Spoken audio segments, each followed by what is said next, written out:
here's a new video that features the Gilbern in full Gilbernness for a change, rather than looking at some associated projects. And I'm quite excited because I have got, I'll bring it into camera shot, a brand new prop shaft from the lovely people at Kit Spares in Nottinghamshire. Here it is, and it's designed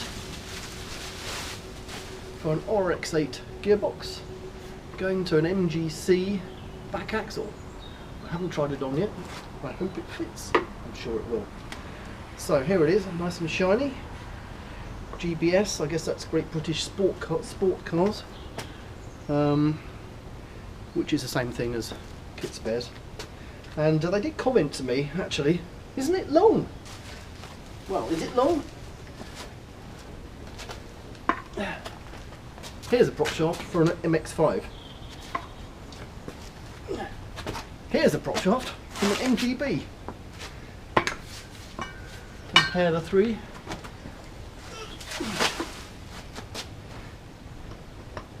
Yeah, middle size.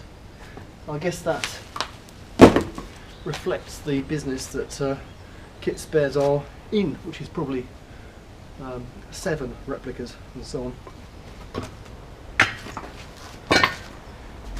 This is not one of those. So here we are. It's quite heavy, must be quite thick wall tubing. Pleasingly thin. I was a bit concerned it was going to come out large diameter, because the tunnel on this car is pretty slim, to be honest. And also I hope the flange is correct, because there was a bit of a debate about, is it the same as an MGB? No is the answer. It's the same as an MGB V8 as made from the factory, which in turn possibly is the same as on a Land Rover. But anyway, I digress. What I need to do now is actually fit the thing. I'll take you down. So the first thing to do is jack up the back of the car.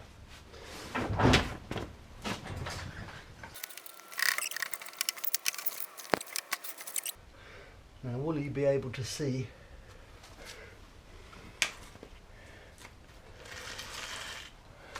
I think you're a bit too low down. Oh, sorry, a bit too high up there, aren't you? Need to get right underneath.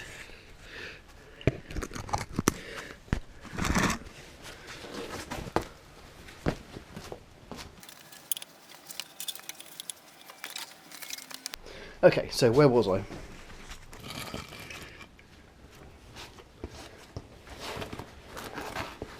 Now it's worth mentioning at this point that the drive flange on this axle is looking rather elderly, as in it's not been used for many years. All of it is rusty, so it will need a good deal of scraping. This goes to agree with my previous observation that this car's probably been stored in a field or something for 20 years or something of that kind. Oh well, let's offer it up, the prop shaft anyway, and see if it looks likely to work, which I'm sure it will. And if so, then I can get about cleaning up that aforementioned drive flange. So, okay, so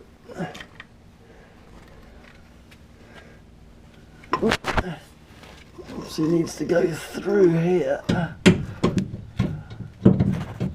No doubt that will be a problem. No, it's not a problem.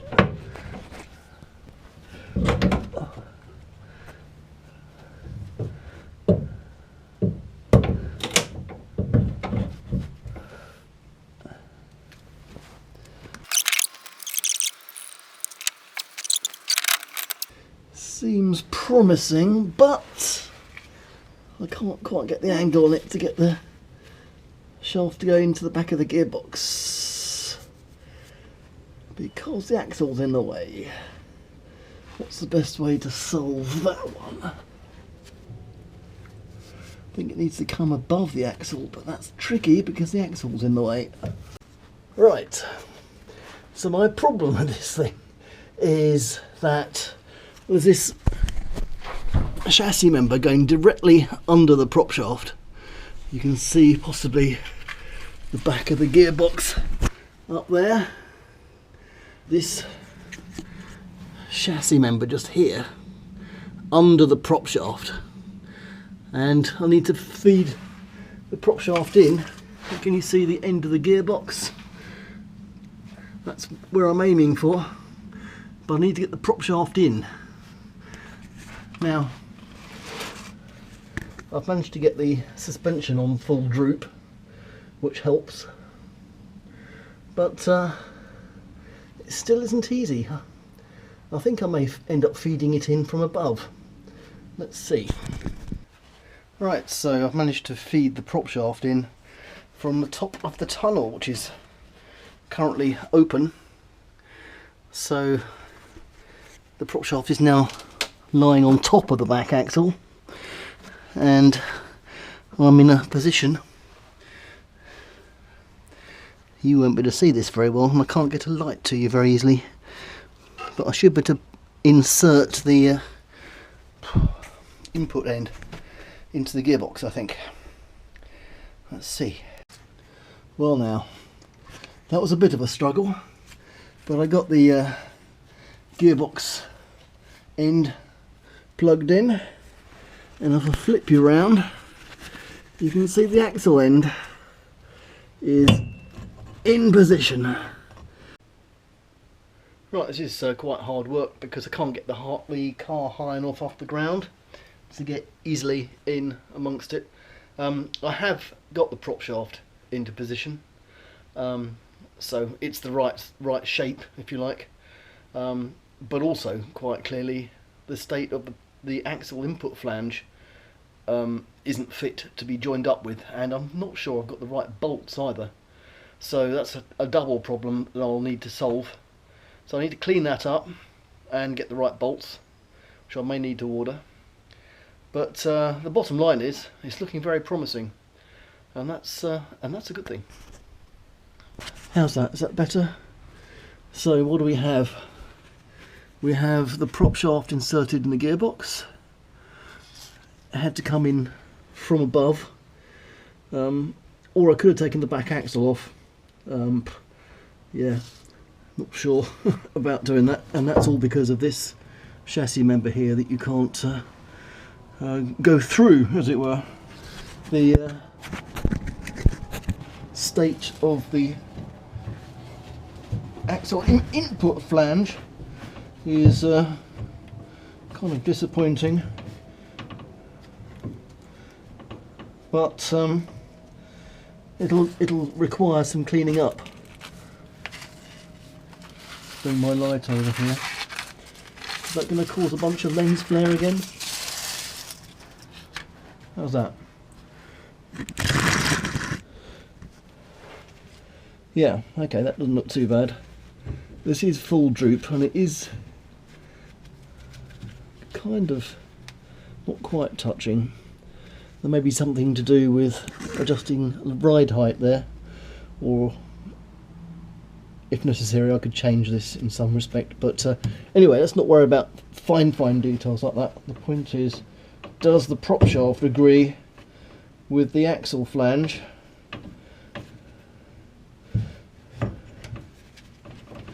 I think it does, but it's in a bit of a state. A lot of surface rust, and as for the state of the threads, actually, sorry, I tell a lie, they're not threads, are they? They're just plain holes. That actually makes my life a little bit easier, because I haven't got to run a tap down them. Just a round file will do the job. Okay, so I need to find some relevant bolts to go through that. I believe that they are 5/16 UNF, which is a pretty common size. That's 5/16, or is it 3/8? I think it's 3/8 actually, which I may or may not have, and I may instead end up putting something in there temporarily. Well, let's see. The trouble with temporary things is you tend to forget and then they become permanent. Anyway, that's yeah, the prop shaft's got a nice long place to go up high if you need to get it out of the way.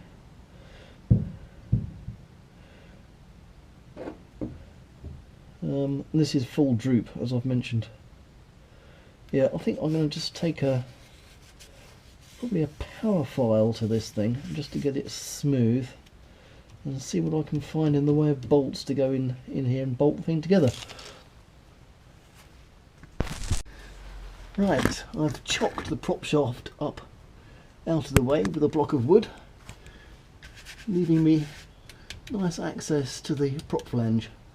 It does appear that M10 bolts will go in here quite nicely.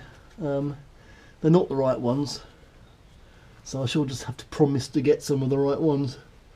But it would be nice to get the gearbox connected to the back axle. Probably the first time this axle's had anything connected to it for over 20 years, maybe 30. So I'm going to take a wire wheel to the flange.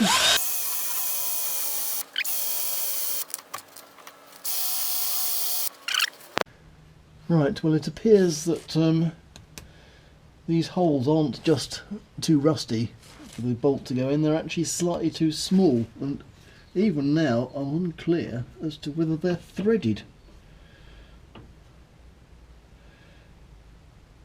There's thread marks in there, although that could be left by a bolt that was previously in there.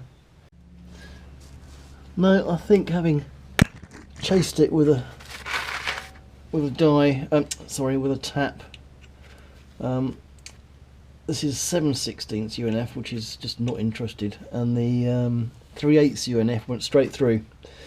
So I think basically this is a plain hole, and that's all there is to do.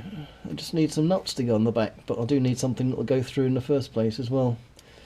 Perhaps a round file might be in order, because the tolerances here are minuscule. Yeah, I think it's definitely unthreaded, and also I think that the difference between 3/8 UNF and M10 is essentially 0. Look at that, that is a very tight fit.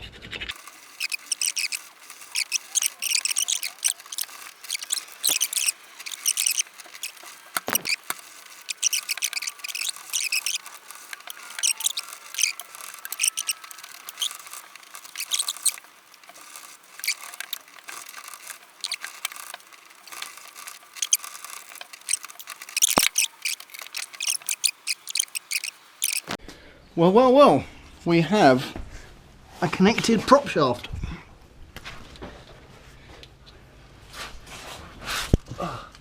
Okay, it's not the right bolts, but the prop shaft goes around and it's connected to a 6-speed gearbox. This is the first time that this Gilbern Invader has had any kind of powertrain. I don't know. I was given the history of it by one of the club members, secretaries, months ago, just after I'd got it actually. I know it's changed hands way back in the 80s. I suspect this is the first time it's had what you might call running gear since then. Certainly the state of that prop flange, that hadn't had any bolts in it for years and years and years. Anyway, I'll let it down onto its wheels now, and that will be a momentous thing. I'll put you up there.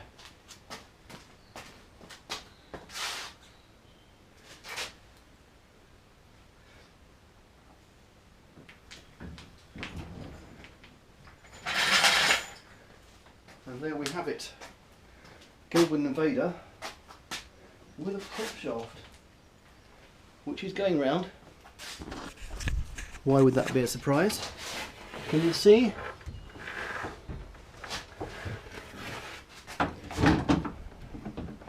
And as I said before, yes, it was in gear. So I guess that's first gear. And yeah, it's trying to turn the engine over. But I mean, I could take the bonnet off and demonstrate it turning the engine over, but I think you get the point. Before I forget to show this, here is the view through the top of the transmission tunnel. Now you've already seen the suspension in full droop, and I have had some concerns about the clearances, but I would say that if that prop shaft got to the top of there, from my fulcrum here somewhere, that's about 2 feet of travel, which I'm pretty sure it hasn't got. Anyway, it shows a nice bit of clearance, and this, oh, there we go. We'll have to do something about that handbrake. Obviously that can't hang down there, but yeah, that looks pretty good actually. Means I can put the lid on the transmission tunnel, but perhaps I need to make it removable. Perhaps I do. Anyway, look at that. That looks really neat in there, doesn't it? Mazda MGC brackets Salisbury, it says. So there we go.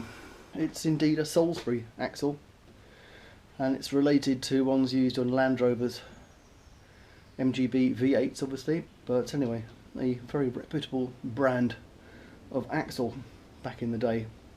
Are they still around? I don't know actually. But anyway, it's good to have a substantial unit like that, connected as it is with a 5-link suspension setup. Yeah, it's even possible to conceive of this, the Gilbern, actually becoming an actual car. The body shell is pretty much together, the running gear is pretty much in. Okay, there's some jiggery pokery still requiring to be sorted out in the engine bay, but that's details really. My next step actually, to be honest, will probably be taking the engine out again to finish off the bulkhead and all that, but this has been a major step forward. Prop shaft installed. Bye then.